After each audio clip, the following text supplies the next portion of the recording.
simply because I've been engaged in some rather delicate work on behalf of our cousins in the United States, and it's been quite a dangerous work, is that we have been exposing the biggest corruption story in the history of the world, which is basically concerns the derivatives operation.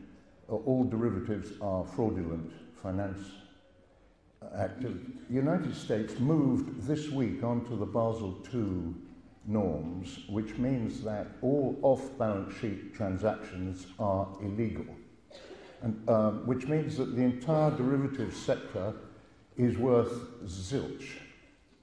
Now, the reason that the pound in your pocket is a piddly little coin, which you can't even buy the Daily Telegraph with, is precisely because this leveraging and hypothecation of fraudulent finance activity has been taking place. Now, it was originated in the bowels of what I call the US intelligence power, and the proxy name for that is the CIA, but actually we're referring to 16, possibly 18 agencies which are a subsidiary to the CIA, including the FBI. The brains behind this is Dr.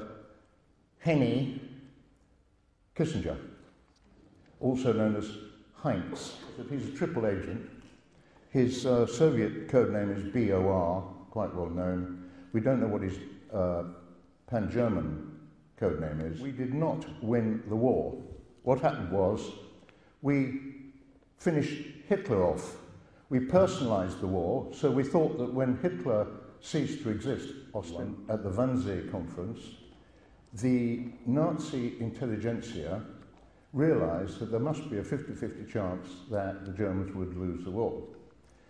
And so what they did was they exported their big brains to Madrid.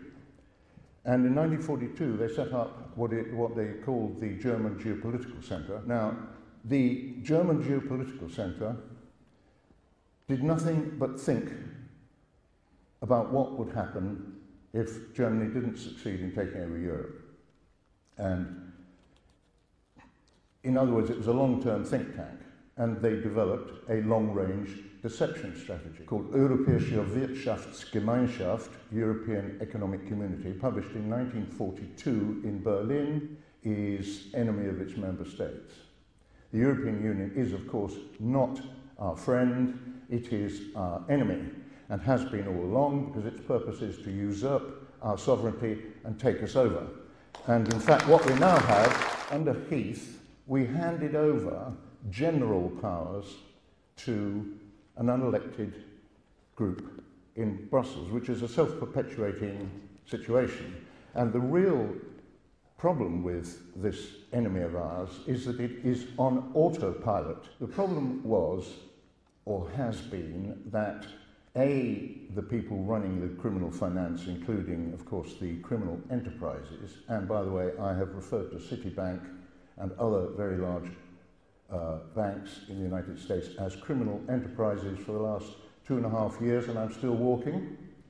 And the reason for that is that if you go into the main courthouse in New York and you pull up Citibank, you would have to spend about 3 weeks taking down information about the court cases concerning Citibank and fraud, which are still before the court, and that's just one court. Anyway, what happened this week is that the Chinese have made available to the United States, or to the Federal Reserve, 10 metric tons of gold. It's been loaned to them. It's a sort of loan, but of course there are huge strings attached. And it's no coincidence that Hillary Clinton, who is up to her neck in this corruption, as you will know from the Clinton background. In fact, what we're talking about is a two-pronged attack on the main enemy. The main enemy, according to the Germans and the Soviets, is Britain and the United States. I'm going to have to make a very big apology to my noble friend, the noble Lord Sassoon, because I'm about to raise a subject which I shouldn't raise, which is going to be one which I think is now time to put on a higher awareness, and to explain to the House as a whole, as I don't think they have any knowledge of. I'm sorry the Noble Lord Strathclyde is not with us at the moment, because this deeply concerns him also. But for the last 20 weeks, since yesterday afternoon, I have been engaged in a very strange dialogue with the two noble lords, in the course of which I've been trying to bring to their attention the willing availability of a strange organisation which wishes to make a great deal of money available to assist the recovery of the economy in this country. For want of a better description of their name, I'll call them Foundation X. It's not their real name, but it'll do for the moment. Foundation X was introduced to me 20 weeks ago last week by a very eminent city firm, FSA controlled, by its chairman, who came to me, and its chairman said, "We have this extraordinary request to assist in doing this major financial reconstruction. It's mega bucks, but we need your help to assist us in understanding whether this business is legitimate." I had the biggest put down of my life from the noble Lord Strathclyde when I told him this story first of all. He said, "Why you? You're not important enough to have the answer to a question like that." And he's quite right. My noble lord, I'm not important enough, but the answer to the next question was, "You haven't got the experience for it." Yes, I do. I have had one of the biggest experiences in the laundry of terrorist money and of funny money that anybody's had in the city. I've handled billions of terrorist money. Not into my pocket. The biggest terrorist client I had was the IRA, and I'm pleased to say that I managed to write off more than £1 billion of their money. I've also had extensive connections with North African terrorists, but that's of a far nastier nature, and I don't want to talk about that because that's still a security issue. I would also hasten to add, it's no use getting the police in for me, because I shall immediately call the Bank of England as my defence witness, as they put me in to deal with these problems. So the point is that I was, in the course of doing this very strange activity, I got a very interesting set of phone numbers and references which I could go to for help when I needed it. And so people in the city have known that if they want to check out anything that looks at all odd, they can come to me and I can press a few phone numbers and get a reference. And so they came to me and asked me whether I would get them a reference and a clearance on Foundation X. And for 20 weeks I've been endeavouring to do so. I myself have come to the absolute conclusion that they are completely genuine and sincere, and that they are quite directly wishing to make the United Kingdom one of the principal points for which they will use to disseminate their extraordinary great wealth into the world at this present moment as part of an attempt to seek the economic recovery of the global economy.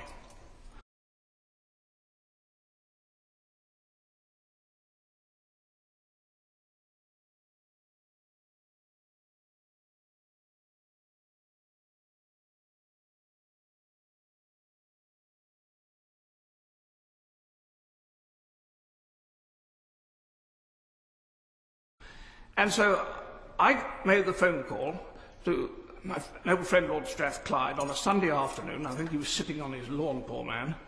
And he did the quickest ball pass I've ever seen. If England can do anything like it at Twickenham on such Saturday, we have a chance against the All Blacks.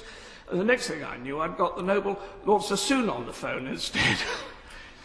And he, from the outset, took the quite right, proper defensive attitude of total scepticism, and said, this possibly can't be right. In the course of the following weeks, I had, first of all, the noble Lord Sassoon said, go and talk to the Bank of England. So I phoned the governor of the Bank of England and said, could he please check this out for me? And he came back after about 3 days and said, you can get lost. I'm not touching this with a barge pole. It's far too difficult. Take it back to the Treasury. So I did. And within another day, the noble Lord Sassoon had come back and said, this is rubbish. It can't possibly be right. So I said, well, I'm going to work more on it. And then I had a meeting with the noble Lord Strathclyde, and I actually bought one of the senior executives of Foundation X to meet Lord Strathclyde. I have to say that as first dates go, it was not a great success. Neither of them ended up by inviting the other one up for a coffee or a drink at the end of the evening, and they didn't exchange telephone numbers in order to be able to follow up the call. In fact, I found myself between a rock and a hard place, represented by both a rock and a hard place, which were totally paranoid about each other. Because the Foundation X people have got an amazing obsession with their own security.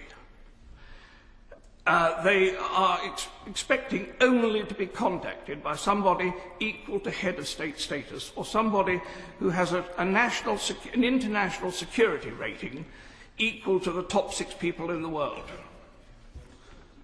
And this is such a strange situation. So both the noble Lord Sassoon and the noble Lord Strathclyde both came up with what should have been an absolute killer argument as to why this could not be true and we should forget it.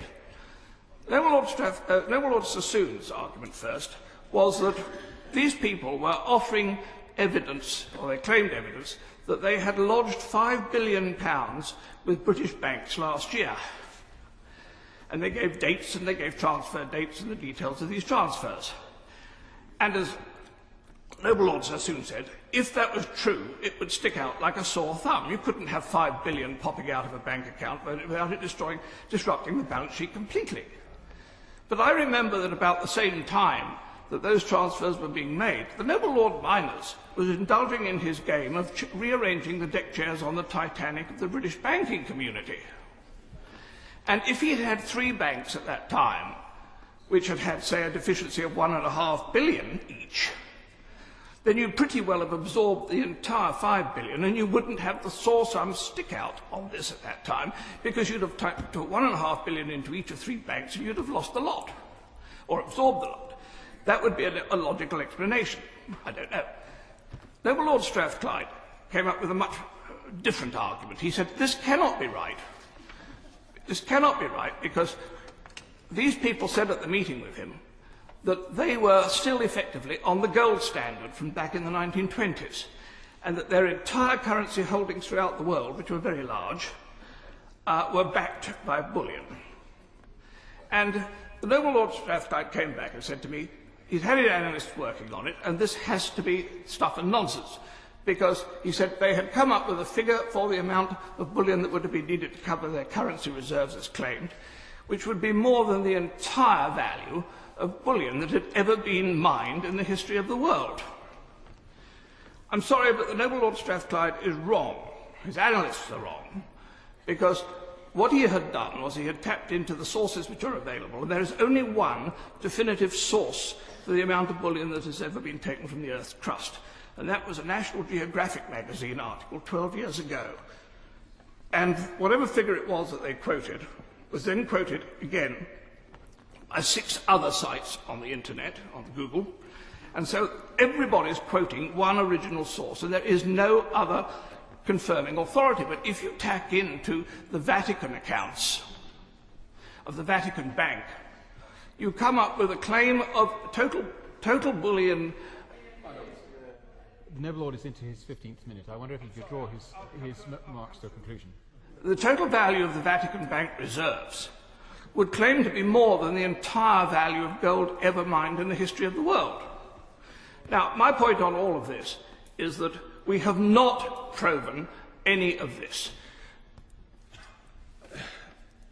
Foundation X are saying at this present moment that they are prepared to put up the entire £5 billion for the funding and creation of the 3i recreation. The British government can have the entire independent management and control of it. They don't want anything to do with it. There will be no interest charged. And by the way, if the British government would like it as well, if it will help, they will be prepared to put up money for funding hospitals, schools, the building of Crossrail immediately with 17 billion transfer by Christmas if requested, and all these other things. These things can be done if wished, but we have to have a senior member of the government has to accept the invitation to a phone call to the chairman of the company concerned, Foundation X, and then we can get into business. And all I'm asking is that this is too big an issue. I'm just an ageing, obsessive old peer, and I'm easily dispensable, but getting to the truth is not, and we need to know what really is happening here. My lords, we must find out the truth of this situation.